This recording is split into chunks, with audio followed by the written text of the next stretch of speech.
আসসালামু আলাইকুম কাকা। ওয়ালাইকুম আসসালাম। সালামটা তো ভালোই দিলা ভাইস্তা। তুমি কি ওজা আছে নাকি? কাকা হয়েছে কি, আমি তো দিনে না খা থাকতে হয় না, খিদা নাকি, আমি তো রোজা নাই। আমি জানি তো তোমরা ওজা থাকবে না, বুঝছা? আসলে তোমরা বাউডার না চেংরা মারা। তোমরা 11 মাস খাইছা, 1 মাস না গেলে কি হবে? ফালতু চেংরা মারা এগুলা। এগুলা চেংরা মারা ওজা থাকে। এটা একটা ফজিলতের মাস, আর চেংরা মারা মানুষ হবে না এরা।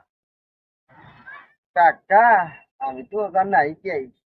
কাকা আপনি কি রোজা আছেন? আচ্ছা, আমার তো বয়স হয়ে গেছে বাপু। আমি তো পেটে গ্যাস। আমি তো রোজা থাকতে পারি না, বুঝছা? আমার সমস্যা, তারই মধ্যে আজকে বাবু চেতন পাইনি। আজকে হয়নি রোজা পারে। তুইও রোজা নাই, আমার রোজা নাই। চল এখন তুই চাচা বাচ্চা হোটেলে যাই, চল চলে।